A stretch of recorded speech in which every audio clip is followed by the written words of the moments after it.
Notre invité, politologue, spécialiste de l'islam en France et dans les pays arabes, Gilles Kepel, bonsoir. Merci d'être avec nous. On va revenir évidemment avec vous sur l'arrestation de ce suspect donc dans la fusillade du musée juif de Bruxelles. D'abord, le parcours de ce jeune homme, c'est un profil qu'on commence à bien connaître. C'est un profil assez classique, on a envie de dire. Oui, malheureusement, il présente des similitudes terrifiantes avec Mohamed Merah. Une enfance délinquance, famille déchirée, en prison, multirécidiviste, pas particulièrement pieux quand il arrive en prison. Et puis la prison, le grand incubateur aujourd'hui en France de l'islamisation radicale et du basculement vers le djihad.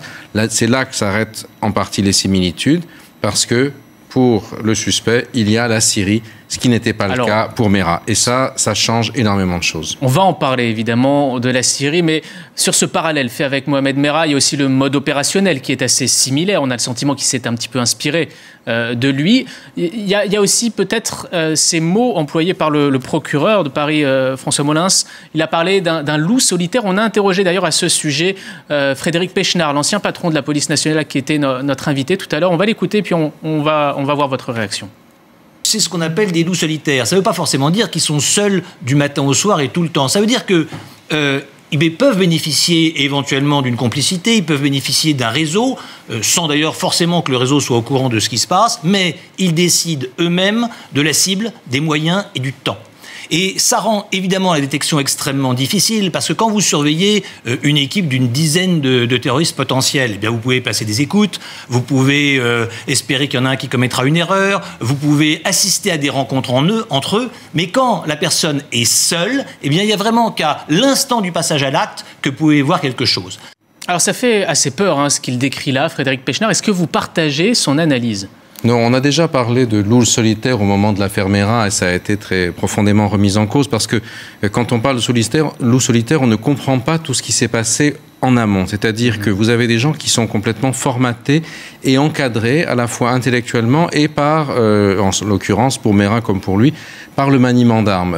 Il y a toute une littérature de ce qu'on appelle le nouvel âge du djihadisme, dont l'un des principaux idéologues est un Syrien que Bachar al-Assad a d'ailleurs libéré pour inoculer le djihad dans la résistance syrienne, pour la faire exploser, qui s'appelle Abu Mus'ab al-Souri. Et ce sont dans ces textes-là que vous avez, alors ces cibles qu'a défini monsieur Pechnard, c'est-à-dire on va viser, si possible, ce qu'on appelle des cibles molles. Des centres communautaires juifs, ça c'est l'objectif de prédilection. C'était le cas à Toulouse, c'était le cas à Bruxelles. Des rassemblements de foule, c'était les Donc frères les cibles, elles sont fixées en amont, lors du passage en Syrie pour mener le djihad. Non, les cibles, c'est on donne un cadre de cibles. C'est-à-dire il faut des cibles molles, c'est-à-dire qui coûtent pas cher, mais qui fassent un effet maximum à cause du retentissement médiatique. La preuve, nous sommes là pour en parler ce soir, si vous voulez. Et d'où la petite caméra embarquée. La caméra embarquée, ça sert à la phase 2, qui est la plus importante, c'est-à-dire passer sur les réseaux sociaux et multiplier le nombre des adeptes. Dans le cas qui nous occupe, cette caméra n'a pas marché, semble-t-il, et du coup, il y a eu un petit clip vidéo de 40 secondes pour dire c'est moi. Sur son passage en Syrie, il a été identifié comme potentiellement dangereux. Il a été signalé à sa sortie de prison. 3 semaines après, il disparaît des écrans radars et il réapparaît 1 an et quelques mois plus tard à Francfort, contrôlé par les douaniers allemands. Il ne se passe rien. On a l'impression qu'on ne peut rien faire face à ce phénomène syrien.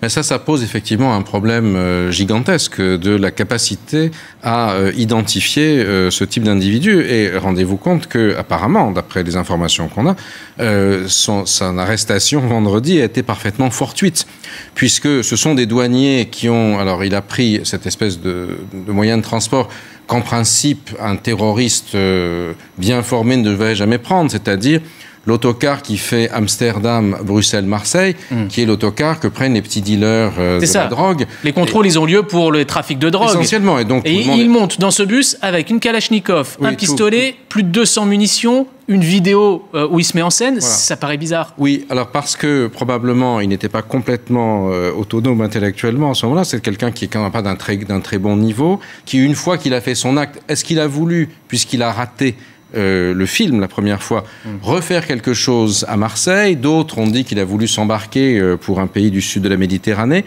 On ne le sait pas très bien, mais à la limite, ça n'a pas d'importance parce que c'est pour ces commanditaires généraux, si vous voulez, pour les propagateurs de l'idée djihadiste, l'objectif, c'est de faire le buzz. Et à partir du moment où on arrête quelqu'un comme ça à Marseille, évidemment, ça crée énormément de choses et on en parle.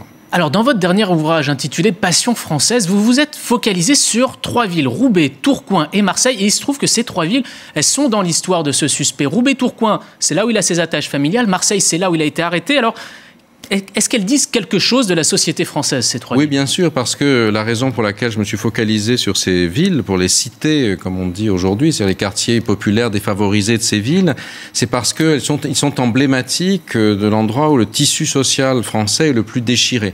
Marseille-Nord, comme le dit la sénatrice Samia Ghali, par exemple, est une zone qui est livrée aujourd'hui en grande partie au contrôle des caïds d'une part et avec une très forte prégnance des milieux salafistes de l'autre. Il en va de même pour un certain nombre de cités déshéritées du nord de la France, de la conurbation, Lille, Roubaix, Tourcoing. Et c'est dans ce cadre-là que vous avez des jeunes qui sont laissés à eux-mêmes, des profils comme le sien, par exemple. J'en ai rencontré un certain nombre, on en a parlé de beaucoup. Quand je terminais mon enquête pour Passion française à Roubaix, par exemple, on annonçait qu'un jeune homme appelé Sofiane venait de mourir en Syrie au djihad, en martyr. Il y avait un coup de fil à la mosquée salafiste qu'il avait annoncé autour de soi. Et la question, c'était de savoir s'il allait réussir à devenir une figure de héros des cités, ou bien alors s'il allait être balayé et considéré comme un marginal.